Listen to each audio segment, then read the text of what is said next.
बिस्मिल्लाहिर्रहमानिर्रहीम। नाजरीन, voice of overseas के साथ मैं हूं आपका मेजबान रिजवान अली शाह। नाजरीन, आज की जो अहम खबर है वो ये है कि रिंग रोड रावलपिंडी की जो इंक्वायरी है केस की, वो एंटी करप्शन पंजाब के हवाले कर दी गई है। रिंग रोड, असल मसला क्या है, ये प्रोजेक्ट जो है 1997 में इसका आगाज किया गया था ताकि ये रिंग रोड रावलपिंडी के शहरियों को एक सहूलत थी कि रवात से शुरू होना था और एयरपोर्ट तक इसने जाना था। और जहां तक जो नया एयरपोर्ट बना है इस्लामाबाद का, इसका ताल्लुक भी है नाजरीन, तो ये भी 1984 का मनसूबा है। तो ये मनसूबे बनते हैं, फिर पूरे क्यों नहीं होते हैं? क्योंकि जब ये मनसूबा एयरपोर्ट का बना था तो उस टाइम भी फतेह जंग और इसके गिरदोनवाब में बहुत सारे पॉलिटिशियंस ने जमीनें खरीद ली थी। और इसी तरह रिंग रोड रावलपिंडी के साथ भी हुआ है कि ये बेसिकली मोटरवे रवात से और सीधा ये एयरपोर्ट तक कनेक्ट करना था। सीधा जो उसका पुराना रूट था वो तो 36 किलोमीटर तकरीबन बनता था, फिर ये 40 हुआ, फिर ये 65 किलोमीटर हुआ। और ये 65 किलोमीटर कैसे हुआ? क्योंकि जो पुराना रूट था वो तो चकबेली खान से अगर आप सीधा जाएं तो ये अडयाला से होता हुआ चक्री रोड, चक्री इंटरचेंज से जाके मिलना था और वहां से सीधा एयरपोर्ट पाइप मिल जाना था। लेकिन इस रूट को लंबा क्यों किया गया? ये हमेशा जब प्रोजेक्ट बनते हैं तो इतने उनको टाइम क्यों लगता है? जैसे एयरपोर्ट पे 100 अरब से ज्यादा हमारे नए एयरपोर्ट पे लगा, 1984 का प्रोजेक्ट अभी आगे कंप्लीट हुआ। इसी तरह रिंग रोड की भी कहानी है। तो इस मौजू पे हम बात करेंगे। उसके अलावा जो इमरान खान साहब का बड़ा मैनिफेस्ट बयान है कि हम किसी प्रेशर ग्रुप के हाथों ब्लैकमेल नहीं होंगे। अगर किसी का मकसद हुकूमत गिराने का है तो वो अपना शौक पूरा कर ले, जहांगीर तरीन साहब के का इशारा था। और जो निसार साहब ने पंजाब असम्बली की आज रुकनीत का लफ्ज नहीं उठा सके हैं, उन पर बात करेंगे। हमारे साथ हैं ह्यूमन राइट एक्टिविस्ट हैं और जो है ओवरसीज पाकिस्तानियों की नुमाइंदा मिसबा काजमी साहबा। वेलकम शो मिसबा काजमी साहबा। और उनके साथ हैं हमारे साथ हैं शाहिद काजमी साहब जो कि तजिया निगार हैं और जर्नलिस्ट हैं। वेलकम शो जनाब शाहिद काजमी साहब। बहुत शुक्रिया सर, बहुत शुक्रिया। मिसबा काजमी साहब, मैं पहले आपकी तरफ आऊंगा कि ये मनसूबे, जैसे मैंने पहले बात की थी कि देखें एयरपोर्ट का मनसूबा 1984 में बना, लेकिन ये कंप्लीट आगे हुआ 2-4 साल पहले की बात है। इसी तरह रिंग रोड 1997 में शुरू हुआ और अभी तक आके ये लटक गया है। तो इस सारे, आप क्योंकि आप पाकिस्तान की भी से होके आई हैं, तो आपने क्या वहां देखा है, क्या हालात आप बेहतर बता सकती हैं? मिसबा काजमी साहब, आवाज आ हाँ रही है जी, आपको मेरी? बिस्मिल्लाहिर्रहमानिर्रहीम। जी जी सबसे पहले तो मैं आपको यही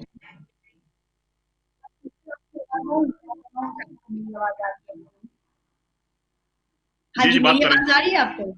जी जी, यार बात करें, आप ये बात कीजिए, आ रही है आवाज आपकी। हाँ जी, बिस्मिल्लाहिर्रहमानिर्रहीम।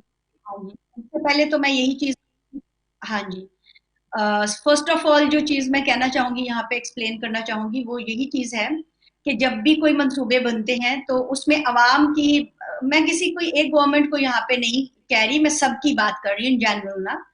तो वहां पे अवाम के फायदे की बात जो है वो बाद में देखी जाती है। पहले वो जो उनके अपने हवारी होते हैं, जो उनके सारे लोग उनके साथ कैबिनेट में शामिल होते हैं, उनके फायदे देखे जाते हैं ना, क्योंकि सबसे पहले वहां बिल बनते हैं, वहां पे प्रोग्राम बनते हैं, वहां पे जो भी चीजें ये करते हैं डिसाइड, तो आफ्टर दैट इन्होंने करना होता है। हाँ जी, अवाम को बाद में पता चलता है ना, पहले इनको पता चलता है।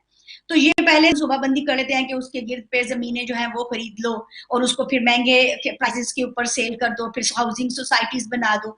स्पेशली मैं बात करूंगी, देखे जो एक ऑलरेडी चीज चल रही होती है, जैसे आप एयरपोर्ट की बात कर लें, तो मेरा ख्याल है कि अगर वो उसके ऊपर पैसे थोड़े लगा के उसमें और बेहतरी करके बेटरमेंट करके तो उसको भी यूज किया जा सकता था, इंस्टेड कि आप इतने अरब उसके ऊपर लगा दो, फिर लोगों को वो सोसाइटियां नहीं बना के तो वो अपने ही चेले चमचों को नवाजा जाए।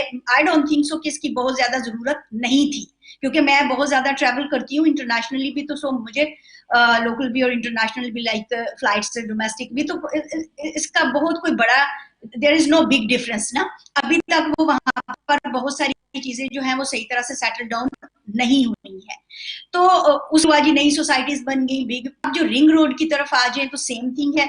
उनका मेन मकसद यही था कि पहले से हम अपनी जो है वो कर लें। सोसाइटीज अनाउंस, रातों रात सोसाइटियां रजिस्टर्ड हुई, उनमें ब्यूरोक्रेट्स भी शामिल हैं, मतलब बहुत सारे वो लोगों को नवाजा गया, और इवन के प्रॉपर्टी डेवलपर्स ने भी बहुत सारे पैसे जो है करोड़ों की तादाद में कमाए। तो सो मेन मकसद यहाँ पे अवाम को रिलीफ देना नहीं होता है, इनका मेन मकसद ये होता है कि किस प्रोजेक्ट से, किस मंसूबे से ये जो लोग गवर्नमेंट के अंदर हैं या जो ब्यूरोक्रेट्स हैं या जो इनके साथ, इनको कैसे इंटरटेन किया, नवाजा जाए, ये कैसे मजीद और रिच बन जाए ना, क्योंकि गरीब तो गरीब तर हो रहा है। अब देखिए एडवर्टाइजमेंट करके ये कैपिटल स्मार्ट सिटी है, ये जो हबीब रफीक और जो और बड़े बड़े नेम है यहाँ पे, तो इन सारों ने एडवर्टाइज किया, इनको पता नहीं था, इनको तो सारी चीज पता थी ना। अब गरीब आवाम जो है वो कोई इंस्टॉलमेंट्स पे या जिस तरह से भी करके छोटे प्लॉट्स लेते हैं, या कोई गवर्नमेंट एम्प्लॉयज हैं वो लेते हैं, तो ये बिल्कुल इस चीज का इनको अंदाजा नहीं होता कि अगर वो किसी चीज को जेन्युइनली लेके जाते तो भी ये पैसे कमा लेते।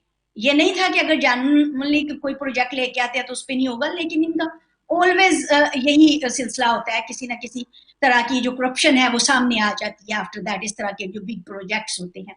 तो सो मैं यही कहूंगी, फिर जो पाकिस्तान में स्टे था मेरा, उसके हवाले से लाइक गवर्नर साहब से भी मीटिंग्स हुई, और भी जितने हमारे मिनिस्टर्स हैं, हमारे काम से related, as I am barrister तो लॉ से रिलेटेड बहुत सारी मैं चीजें आपकी ऐसी तरफ होती हैं। मिसबा काजी फिर साहब, बात मैं आगे आपकी कि तरफ दूसरी तरफ बात हार्म मैं होती है। जी मैं आपकी तरफ आऊंगा। मैं जरा शायद काजमी साहब आपसे पूछना चाहता हूं कि रिंग रोड के बारे में एक तो ये बताइए कि ये पुराना मंसूबा क्या था और नया जो इलाका शामिल किया गया वो कौन सा था, इस बारे में थोड़ी तफसील में बताइएगा शायद काजमी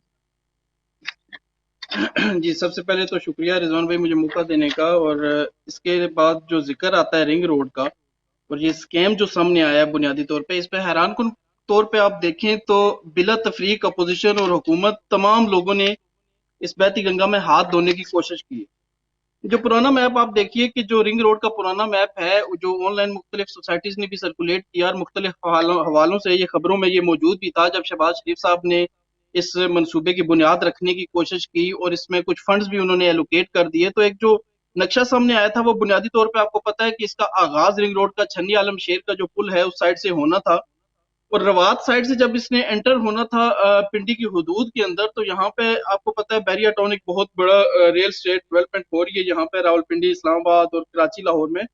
तो वहां से उसने बैरिया टाउन के एक्सटेंशन को टच करते हुए वहां से डायरेक्टली इसने अडियाला रोड की तरफ जाना था। अब इसमें अगर आपके पास अगर मौजूद हो तो रवात से सीधा ये फेज 8 एक्सटेंशन की तरफ और अडियाला रोड, ये दो बेसिकली पोजीशंस हैं अडियाला रोड के पास जो अडियाला जेल के नजदीक हैं। गोरखपुर और दागल दो जगह हैं। प्रोपोज रिंग रोड ये था कि गोरखपुर और दागल से ये क्रॉस करेगा अडियाला रोड, उससे ऑनवर्ड्स ये आगे जाएगा अडियाला जेल से थोड़ा सा अगर हम रावलपिंडी कचहरी से आगे जाएं तो अडियाला जेल से तकरीबन 1 किलोमीटर आगे से इसने क्रॉस करना था अडियाला रोड। वहां से डायरेक्टली इस मोटरवे ने जो जो M2 है हमारा, वहां पे जाके इसने सीधा लिंक होना था।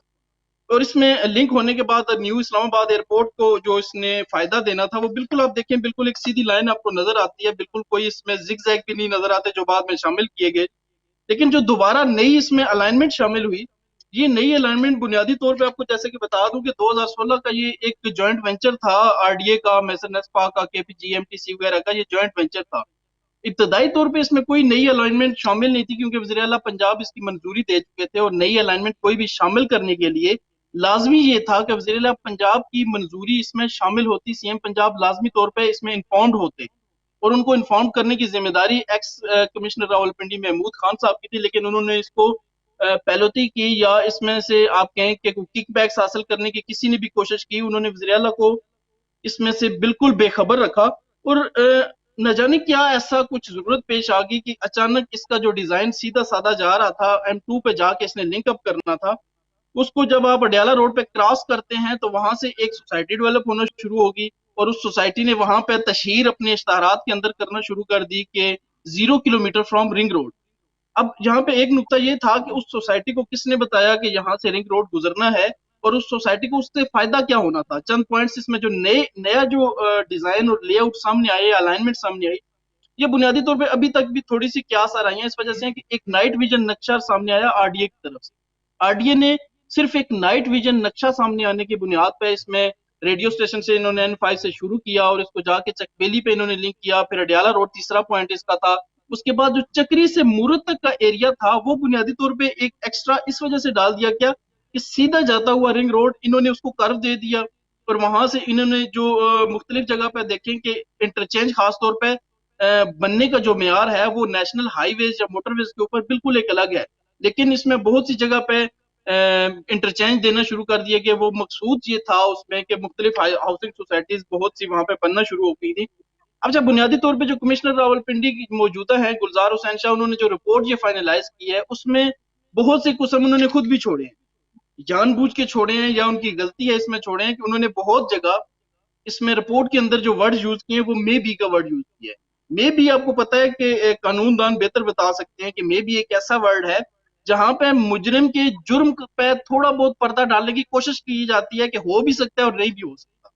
उस पूरी रिपोर्ट के अंदर अगर आप पढ़ें तो कई दफा, मतलब दसियों दफा वहां पे उन्होंने जिक्र किया मे बी लफ्ज का। उसमें बुनियादी तौर पे वो चक्री से मूरत का जो पॉइंट था और दूसरा पसवाल का जिग जैग था, वो दोनों उन्होंने मे बी के अंदर, मेरा जाती ख्याल है कि हम बजाहिर तो उस रिपोर्ट हालांकि की ये तौसीफ तो कर रहे हैं अटक और में ये आते हैं, ये जो जिग जैग बनाए हैं ये तो अटक में आ जाते हैं। मूरत अटक में आता है और पसवाल ये भी बिहार अटक में आते हैं, जिला अटक में। जहां पे उन्होंने संगजानी और दीजर आगे चीजों पे जाके उन्होंने इंटरलिंक करने की कोशिश की है, वहां पे आपको पता है सीडीए का किरदार सामने आ गया है, सीडीए के बाद सीपैक अथॉरिटी का किरदार वहां पे सामने आ गया है, और दीगर इसी तरह मुख्तलिफ अगर हालांकि पसवाल के हवाले से भी था कि चक्री इंटरचेंज से सीधा उसको एयरपोर्ट से लिंक कर देते, वो ज्यादा बेहतर नहीं था मोटरवे के साथ? चक्री इंटरचेंज जो था वो सबसे शॉर्ट रास्ता था।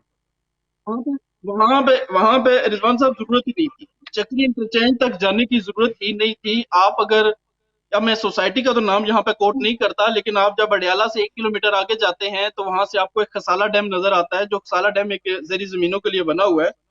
ये सोसाइटी बुनियादी तौर पे उस डैम के ऊपर ही नजदीक उसकी तामीर हो रही है, उस डैम को उन्होंने अपने नक्शा में शामिल किया हुआ है। बुनियादी तौर पे चक्री भी जाने की जरूरत नहीं थी, चक्री जाने की इस वजह से जरूरत नहीं थी कि वहीं से जहां से प्रपोज पुराना लेआउट प्लान था, पुरानी अलाइनमेंट थी, अडियाला रोड क्रॉस करने के बाद चक्री कम से कम आगे 10 से 15 किलोमीटर 20 किलोमीटर का एरिया है कि अगर आप यहाँ से अडियाला रोड जा रहे हैं तो चक्री आपका एग्जैक्टली यहाँ पे इस साइड पे आ रहा है, उधर जाने की जरूरत नहीं। आप स्ट्रेट जिस तरह ये जा रहा था इस तरह कर्व करके आप डायरेक्टली जाके ऊपर लिंक हो जाता है M2 के साथ, वहां पे मैं शायद काजमी साहब आपकी तरफ आऊंगा। मैं मिसबा काजमी साहब, एक तो आप पाकिस्तान, आपका जो ज़ाहिर ओवरसीज के हवाले से आप बड़ा वर्क कर रही हैं और उस हवाले से आपकी गवर्नर पंजाब गुलाम सरवर साहब से, चौधरी सरवर साहब से मुलाकात भी हुई है।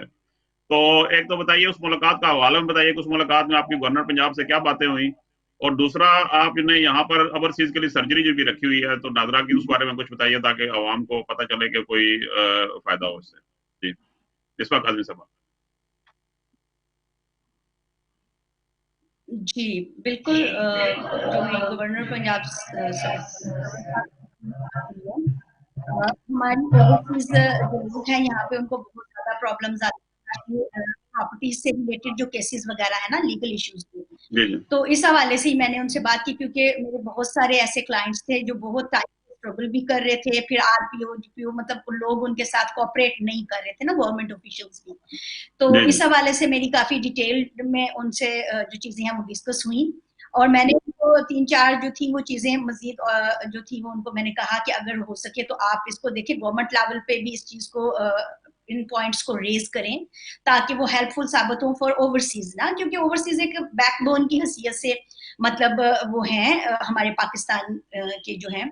तो मैंने फिर बात भी कही कि आप जो है, उन्होंने कहा कि ठीक है, इसके ऊपर उन्होंने एक और कमेटी तश्कील देने का प्रॉमिस किया कि अब वो मजीद बेटर तरीके से जो पर्सनल उसको वो रन करेंगे, not on the government level पे जाएगा, लेकिन ये है कि वो सारी एप्लीकेशंस या जो भी उनकी कंप्लेंट्स हैं लोग उनके पास पर्सनली भी उसको फॉरवर्ड कर सकते हैं, एक सेल टाइप आप कह सकते हैं। उन्होंने बनाया और फिर जिसका जो हेड था उसके साथ मीटिंग करवाई कि इस जो पर्सन है इनको हम हेड बनाते हैं, जो भी कंप्लेंट्स हो तो ये जो है ना आगे इनकी सारी चीजों को, एप्लीकेशंस को एंटरटेन करेंगे ना।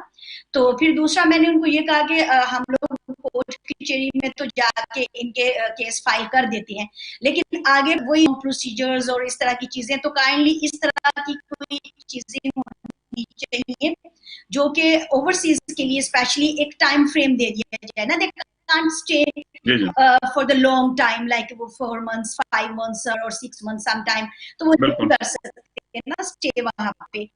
तो सो एक टाइम फ्रेम होना चाहिए स्पेशल जो कोर्ट्स हैं के हाँ जी केसेस के लिए कि टाइम फ्रेम देंगे चले जो है 4 to 5 more than enough depends on the cases ना। तो आप कोशिश करें कि इनके मामलात को सॉर्ट आउट किया जाए और फिर वो अपने वहां पे वापस जाके ज़ाहिर जॉब्स भी होती हैं, बिजनेस है या जो भी है, सर्वाइवल के लिए भी उनको वहां पे काम करने पड़ते हैं, तो वो काफी ज्यादा टाइम आके यहाँ स्टे नहीं कर सकते। एक पॉइंट। सेकंड पॉइंट ये था कि फिर जो गवर्नमेंट ऑफिशियल्स हैं वो कॉपरेट नहीं करते, मतलब छोटी छोटी चीजों के लिए इवन के अटॉर्नीज हैं या अदर स्टफ है जिसको रजिस्टर्ड करवाना है, फिर फॉरेन ऑफिस जाना है, वो टाइम नहीं देते, अपॉइंटमेंट्स नहीं देते, वो उनको वैसे इंटरटेन करते हैं जैसे लोकल लोगों को करें। लोकल लोगों को भी अच्छा से ट्रेन करना चाहिए, लेकिन उनका ये है कि वो उधर ही होती है ना, सिस्टम से भी ज्यादा वाकफियत होती है। फिर अगर 2-4 दिन ऊपर हो रही है तो दे कैन अफोर्ड ना कि वो फैमिली के साथ उधर रह रहे हैं।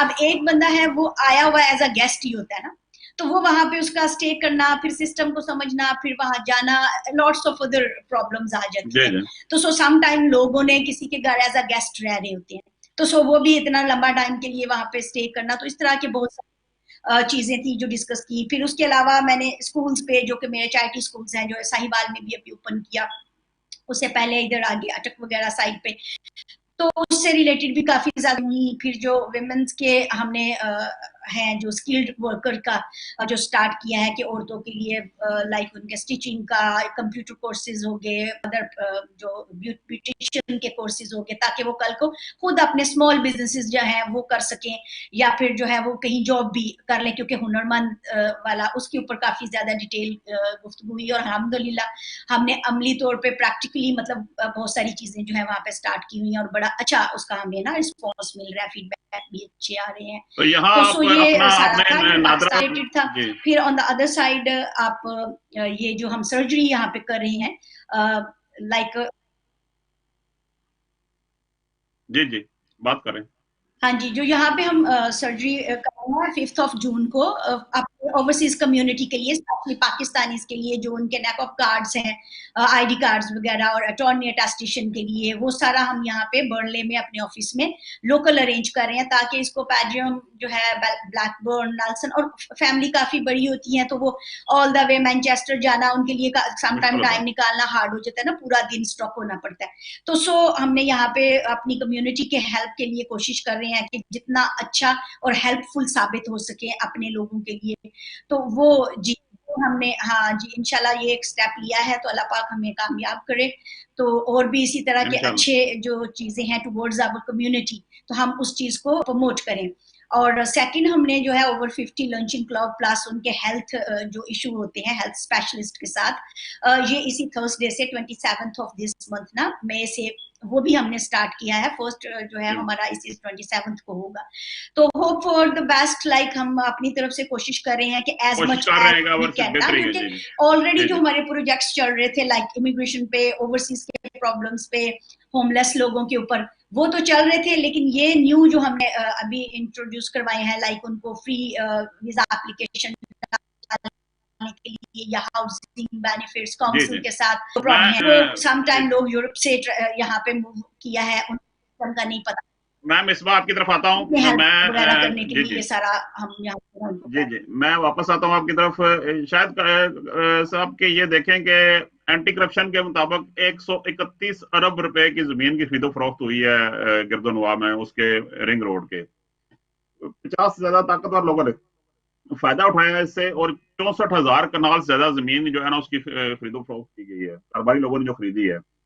इसमें आप नहीं कह सकते इसमें तमाम जमातों के लोग शामिल हैं, इसमें ब्यूरोक्रेट शामिल हैं, इसमें कह लेंगे हर तबके का ताकतवर बंदा शामिल है। तो ये कैसे इंक्वायरी होगी जहां पर इतने ज्यादा ताकतवर लोग इसमें शामिल है? और हाउसिंग सोसाइटियां को पता है वहां पर जो 10-20 हाउसिंग सोसाइटियां उन्होंने 30-30 हजार, कुछ सोसाइटी के बारे में पता चला है कि 30-30 हजार फाइलें बेची है उन्होंने। अब मुझे बताएं कि 30 हजार फाइलों से मुराद है कोई इतनी जमीन उनके पास नहीं थी जितनी फाइलें बेच दी गई है।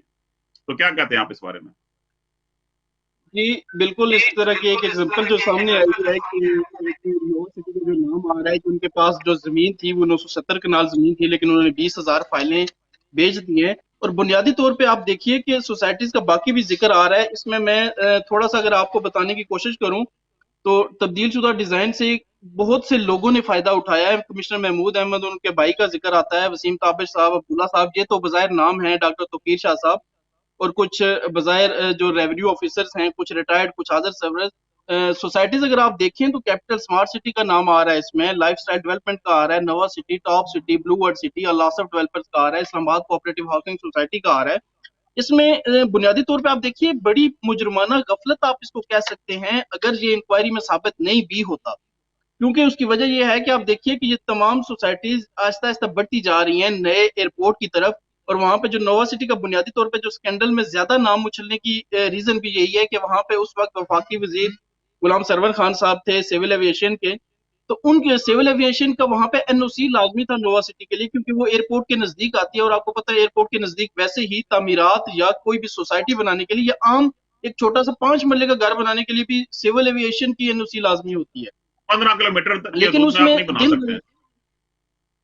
बिल्कुल बिल्कुल वहां पर सिविल एविएशन की इजाजत लाजमी होती है, लेकिन नोवा सिटी के हवाले से रातों रात एनओसी मिल गई नोवा सिटी को, और इस हवाले से नाम ये सामने आ रहे हैं कि अभी तक इंक्वायरी होगी। अब आज की खबर ये है कि एंटी करप्शन रावलपिंडी ने भी इस हवाले से तहकीकात का पहले ही आगाज कर दिया है। गुलाम सरवर खान साहब का नाम डायरेक्टली इस इंक्वायरी के अंदर आया भी नहीं है, तो उनके प्रेस कॉन्फ्रेंस की वजह क्या थी कि उन्होंने क्यों प्रेस कॉन्फ्रेंस की, इसकी सबसे बड़ी वजह यह थी कि नोवा सिटी के अंदर उनके फैमिली मेंबर्स के शेयर्स की खबरें सामने आना शुरू हो चुकी हैं कि नोवा सिटी के अंदर उनके फैमिली मेंबर्स के शेयर्स थे। इसी तरह आप देखिए जुल्फी बुखारी साहब ने रिजाइन किया कि वो तहकीकात फ्री एंड फेयर करवाने के लिए वो अपनी सीट से रिजाइन करें। हैरानकुन तौर पर उनका भी इंक्वायरी में जिक्र नहीं है। उनके भी इस्तीफे की वजह यह, जैसा कि अभी आप जिक्र कर रहे थे, सीडीए की इन्वॉल्वमेंट इस वजह से बनती है। आपको पता है संगजानी तक इसको जो चेंजिंग की गई है, संगजानी जब इन्वॉल्व हो गया इसमें, तो वहां पे डॉक्टर तोकीर शाह साहब की जमीनें हैं, तो Sangjani already Islamabad capital territory के अंदर आता है, जिसकी वजह से सीडीए का रोल भी सामने आता है, नेशनल हाईवेज का आता है। इसके अलावा दीगर जो अथॉरिटीज हैं उनसे भी पूछा नहीं गया। तो वहां पे अपसवाल के अंदर और संगजानी के हवाले से आप देखें तो वहां पे तोकीर शाह साहब की जमीनों को फायदा मिला है। अच्छा, हैरान कुन तौर पे इसमें एक नाम आ रहा है, पाकिस्तान मुस्लिम लीग नून के एक सेनेटर का नाम आ रहा है, और उनकी 7,000 कनाल जमीन को इस चेंज ऑफ अलाइनमेंट की वजह से फायदा पहुंचने की खबरें हैं। चौधरी तनवीर अब साहब सोचने की बात है। है, जी जी जी जी बिल्कुल वही है। उसी के साथ कुछ दीगर जुड़े भी आपको डेरे भी नजर आते हैं, जमीनें भी नजर आती हैं वहां पे। आप देखिए कि यहाँ पे कुछ पीपी के एमपीएस की खबरें भी सामने आ रही हैं कि वो भी इसमें शामिल है, लेकिन डायरेक्टली उनके नाम इस वक्त कोर्ट इस वजह से नहीं हो सकते कि इंक्वायरी के अंदर भी नहीं है जो इब्तदाई रिपोर्ट आई है। इसके अलावा आप देखिए कि शख्सियात का रोल इसमें, जिस तरह वज़ीर-ए-आला का एक पीपीपी सेल है, पीपीपी मींस के पब्लिक प्राइवेट पार्टनरशिप सेल है, उसका बहुत बड़ा किरदार था इस मंसूबे के हवाले से। और इसके जो फारूक नवीद साहब उसके मेंबर थे, उनका नाम सामने आया, और इस इंक्वायरी जो इब्तदाई रिपोर्ट आई है इसके हवाले से एक बड़ी एक दिलचस्प डेवलपमेंट इसमें नजर आती है हमें कि ये जो फारूक नवीद साहब थे ये इसी पीपीपी सेल के सीईओ भी थे, हेड भी थे और मेंबर भी थे। इस हवाले से उनके किरदार के हवाले से सवालिया निशान उठाया गया है कि आया वो इतनी सारी चीजें इकट्ठे एक ही इदारे के अंदर रहते हुए कैसे कर रहे हैं। इसके अलावा एक ब्लू वर्ल्ड सोसाइटी डेवलप होना शुरू होगी उस एरिया के अंदर, जिसकी जमीन की खरीदारी लाखों कनाल तक पहुंच चुकी है, और वहां पे हसास इलाका पहले से मौजूद है। तो कौन उसको चेक एंड बैलेंस कर रहा था और किसने उनको इजाजत दी ऐसा करने की, इस हवाले से तहकीकात तो हो रही हैं, लेकिन अभी हनूज दिल्ली दूर है, तभी तक हमारे सामने कोई मतलब असल हकायक इस वक्त हम तक नहीं पहुंच रहे। और जिस तरह के लोग इन्वॉल्व हैं, जिस तरह ब्यूरोक्रेसी इन्वॉल्व है, तोकीर शाह साहब का बार बार जिक्र होता है, उनको कहा जाता है कि वो शहबाज शरीफ साहब के राइट हैंड थे, चीफ सेक्रेटरी थे मॉडल टाउन सानिया के वक्त भी। सोचने की बात यह है कि चाहे कमिश्नर साबिक कमिश्नर रावलपिंडी महमूद खान साहब इन्वॉल्व थे, वसीम ताबिश साहब क्योंकि लैंड एक्विजिशन कलेक्टर थे वसीम ताबिश साहब, चाहे वो इन्वॉल्व थे या कोई भी इन्वॉल्व था, लेकिन यहाँ पे हम वज़ीर-ए-आला पंजाब को बिल्कुल एक सेफ पैसेज नहीं दे सकते। सेफ पैसेज इस वजह से नहीं दे सकते कि एक वज़ीर-ए-आला बैठा हुआ है एक पाकिस्तान के वसाइल के हवाले से सबसे बड़े सूबे का, और वो बिल्कुल मुकम्मल तौर पर बेखबर है कि उसका एक ब्यूरोक्रेट चीफ सेक्रेटरी साहब भी उससे लाइल्म है, और वज़ीर-ए-आला पंजाब भी उससे लाइल्म है कि वो अपनी मर्जी के मुताबिक जो कर रहा है। आप जैसे देखिए कि इनकी वीकली ये जो नया लेआउट प्लान अलाइनमेंट जो मंजूर हुई है, जो सामने आई है, ये कोई वज़ीर-ए-आला की मंजूरी के बगैर सिर्फ एक हफ्तावार मीटिंग के अंदर कमिश्नर साहब ने इसकी मंजूरी दे दी और उस मंसूबे पे अमल दरामद शुरू हो गया। और सबसे एक मजे की बात आपको बताऊं कि इस पे प्रॉब्लम जो रिंग रोड पे आना शुरू हुआ, वो जब आप छन्नी आलमशेर या रवात के पुल से जब शुरू होता है रिंग रोड, वहां पे फेज 8 में भी आ जाता है, बैरिया के साथ भी थोड़ा सा टच होकर ये गुजरता है, फिर अडियाला रोड तक आ जाता है। अडियाला रोड तक इस रिंग रोड पे कोई मसला नहीं, यहाँ पे किसी किस्म का कोई मसला नहीं है। बल्कि हैरान कुन तौर पे मैं आपको एक बात बताना चाहूंगा कि अडियाला रोड से पीछे पीछे जितने भी लैंड एक्विजिशन हुई उसमें लोगों ने एहतजाज भी किया कि उनको रेट प्रॉपर नहीं दिया जा रहा, और उनको रेट के अंदर कुछ ऐसे खदशात थे कि उनको जो जमीन की मार्केट प्राइस है उससे बहुत कम दिया गया। जबकि इसी के बैंड पे आप जाएं, जब यही अटक लूप में पहुंचता है, अटक लूप में जाके आप देखिए इस इंक्वायरी रिपोर्ट के अंदर आता है कि कैसे दिनों के अंदर पेमेंट्स की गई, और कैसे, और हैरान कुन तौर पे बात बताऊं कि वहां पे इलाके तय तय किए गए रावलपिंडी में, रावलपिंडी के अंदर पेमेंट जो की गई वो इस तरह से की गई, यहाँ पे इलाके सेट किए गए, रेवेन्यू सर्कल्स के हिसाब से पेमेंट्स की गई। जबकि जब अटक की तरफ ये जिगजैग और अटक लूप का मसला आया, वहां पे जो जमीनों की खरीदारी की गई वहां पे रेवेन्यू सर्कल्स के बजाय वहां पे जैसी जमीन है वैसी पेमेंट की गई। अच्छी जमीन है तो अच्छी पेमेंट की गई। ये तो बहुत बड़ा फ्रॉड हुआ ना। मतलब ये तो फिर साफ जाहिर है कि उस टाइम जमीनें खरीदी गई, जिन लोगों को पता था उन्होंने वहां जमीनें खरीदी, और ये बहुत बड़ा ये तो एक बहुत बड़ा फ्रॉड है। अब देखें इसका क्या होता है। अब रिंग रोड बनेगा भी, ये नहीं, ये भी कोई पता नहीं है क्या होना है इसका। ये मनसूबा मेरे ख्याल शुरू भी नहीं हुआ। बनना बिल्कुल ये रिंग रोड चाहिए। इस स्कैंडल के सामने आने के हरगिज ये रीजन नहीं होनी चाहिए कि मुकम्मल तौर पे हम ये तस्वर कर लें कि रिंग रोड बनाना ही अब नहीं चाहिए, क्योंकि आपको पता है ये शहबाज शरीफ साहब के दौर का एक मंसूबा था, और उस दौर के अंदर भी इस पे फंडिंग हो चुकी थी। 21 अरब रुपए की इतलात हैं कि उस वक्त भी उन्होंने जारी कर दिया था। और जमीनों की जो खैर मैं आपकी तरफ आता हूँ, इसकी तरफ। आप अभी पाकिस्तान से होके आई हैं, तो कुछ बताइए कि वहाँ एक तो महंगाई के वाले से क्या हालात हैं, और ये जो आपने देखा है वहां पर कि गवर्नमेंट क्या कर रही है, कुछ बेहतरी के आसार नजर आते हैं आपको? पाकिस्तान में कुछ तब्दीली हुई है, क्या हुआ है, कुछ बताएंगे हमें? मिसबा काजमी साहब, मिसबा काजमी साहब, आपको आवाज आ रही है मेरी?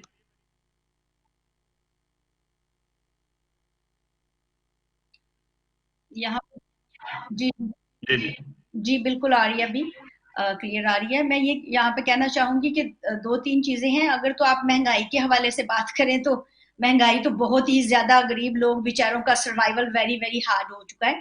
हर एक चीज बिल्कुल अनप्रिडिक्टेबल चीजें हैं। पेट्रोल के प्राइसेस एकदम से बढ़े हैं, नेक्स्ट डे कुछ है तो उसे कुछ नेक्स्ट मतलब लाइक कुछ आवर के बाद आप देखेंगे कि न्यूज आ गई है थोड़ा और बढ़ गया ना। लाइक रात को अगर आप फ्यूल स्टेशन पे गए हैं और नेक्स्ट डे सुबह मॉर्निंग में गए हैं तो आप कहेंगे कि एकदम कि ये कैसे हो गया ना।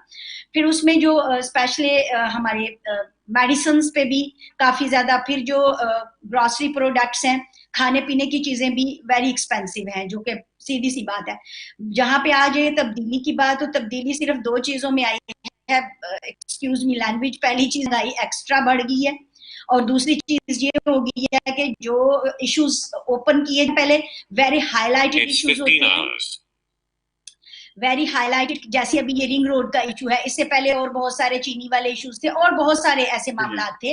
ऐसे वो फिरदौस साहिबा के बारे में भी काफी ज्यादा कि भाई उनकी अपनी कंपनीज है, बट जिस टाइप के भी आते हैं ये कुछ दिन इसको वेरी मीडिया पे इधर उधर बड़ा हाईलाइट किया जाता है। फिर जो आपके जो कैबिनेट के जो लोग होते हैं उनको शफल किया जाता है मिनिस्टर्स को कि उसको ये मिनिस्ट्री चेंज करके दूसरी जगह पे ले आए हैं, लेकिन उसका प्रॉपर से कोई हल नहीं होता कि अगर एक बंदे को रिजाइन ले लिया है या उसको आपने जो भी पनिश किया है तो फिर दोबारा से उसको दूसरे जगह पे कलमदान थमा देना। I don't think so, it doesn't make sense to me. Does it make sense to you कि भाई एक बंदा पहले से वो एकदम क्लीन चिट लेके आ गया? मतलब मैं अब मुझे इस चीज की बिल्कुल सच्ची में बताऊं, अभी आप लोग ये सारा मीडिया से है, आपको मैं बताऊं कि रिंग रोड के ऊपर बहुत सारी बातें हो रही हैं, उसमें जुल्फी बुखारी साहब का भी नाम आ रहा है कि उन्होंने अभी रिजाइन भी कर दिया है, बहुत कुछ मीडिया पे आ रहा है, सोशल मीडिया पे लॉट्स ऑफ थिंग्स है। लेकिन मैं आपको इन एडवांस ही ये चीज बता देती हूँ पिछले सारे रिकॉर्ड को देखते हुए, क्योंकि मैं मॉर्निंग में तज्जिया के बहुत सारे प्रोग्राम्स हैं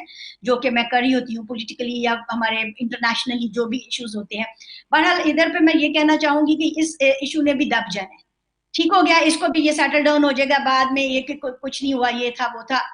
अकॉर्डिंग टू माई नॉलेज या प्रीवियस जो चीजें मेरे नजर से गुजरी हैं, जो मैटर्स गुजरे हैं, कितने बड़े बड़े मामलात हुए, लेकिन उसके बाद फिर सारे आराम से ठीक हो गए, एक दो बंदे के ऊपर बात डाल देंगे और बाकी ये सारी चीज जो है इसको वाइंड अप कर दिया जाएगा इस मसले को। पहली बात तो ये है कि रिंग रोड जो है वो एक जरूरत है, वो बहुत पहले का एक प्रोजेक्ट था, उसको बनना चाहिए था जेन्युइनली, ठीक हो गया।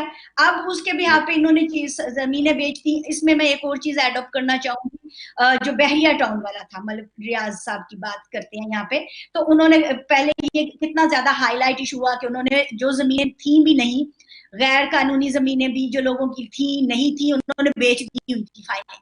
ठीक हो गया, तो मसले सॉर्ट आउट नहीं हो रहे थे, तो उन्होंने उनके ऊपर जी इंक्वायरी बिठा दी, सारा कुछ किया, एंड में सेटल डाउन हो गया, उन्होंने पैसे दिए, सॉर्ट आउट कर लिया। वो लोग किधर गए हैं जिन्होंने खरीदी थी फाइल्स, उनका कुछ बना नहीं बना, आगे क्या हुआ, पनिशमेंट क्या हुआ, मामला आपके सबके सामने सेटल हो गया ना कि भाई ठीक है, पे कर दिया एंड दैट्स इट, उनको किसी ने कुछ नहीं करा। अब इसी तरह से ये जो सोसाइटीज हैं, ये सारे मामला चढ़े हैं, बिग बिग नेम आए, अगर उन्होंने देखे इतना ज्यादा पैसा कमा लिया, उसमें से थोड़ा सा वो दे भी देंगे तो उनको क्या फर्क पड़ता है? किसी को फर्क तो नहीं आएगा। फर्क तो पड़ेगा गरीब आवाम को, जिन्होंने बड़े अपने ड्रीम्स बना लिए थे कि हम यहाँ घर बनाएंगे, हम यहाँ पे ये करेंगे, ये बन गया, वो बन गया, या इंस्टॉलमेंट्स दी या फुल पेमेंट्स दे दी। तो ये बहुत ज्यादा मिक्सअप है। मैं तो सब कहूंगी कि ये अनप्रिडिक्टेबल गवर्नमेंट, अनप्रिडिक्टेबल चीजें, जो कि चीजों के ऊपर पता ही नहीं होता क्या हो जाएगा, और फिर जब हो जाता है तो फिर उसको सेटल होने में भी पता नहीं चलता कि कैसी होगी। मैं तो वो वाइजली बिल्कुल भी बिहेव नहीं किया जा रहा किसी भी प्रोजेक्ट पे, किसी भी चीज के ऊपर, अकॉर्डिंग टू माय नॉलेज। मैं वो नहीं कह जी जी मिसबा, शुक्रिया। मैं शायद काजी साहब की तरफ आऊंगा। शायद भाई ये देखें कि एक क्रेडिट आप दें इमरान खान को कि कम से कम इंक्वायरी, जैसे शुगर माफिया के खिलाफ और अभी रिंग रोड, हालांकि जंगीर तरीन का भी नाम मारा था, तो इंक्वायरी उन्होंने खोल दी। उन्होंने कहा कि चाहे मेरी हुकूमत गिर जाए लेकिन मैं जो है ना जरूर एहतसाब करूंगा। क्या कहते हैं आप शायद साहब?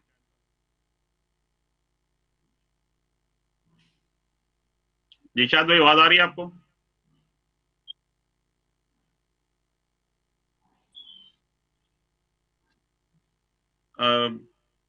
मिसबा, आपको आवाज आ रही है मेरी?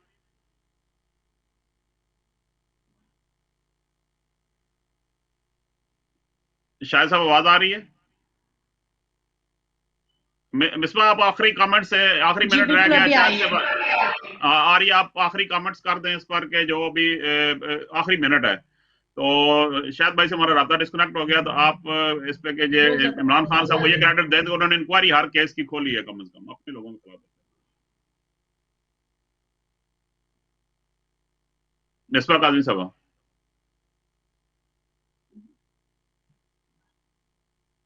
जी नाजरीन, हमारे आज बहुत शुक्रिया आपका मिसबा काजमी साहब, आपका बहुत शुक्रिया। शायद काजमी साहब आपका बहुत शुक्रिया। मैं कमेंट्स करना चाहूंगी कि इमरान खान साहब वेरी नाइस पर्सन है, वेरी इंटेलिजेंट मैन, और हमारे प्राइम मिनिस्टर हैं। तो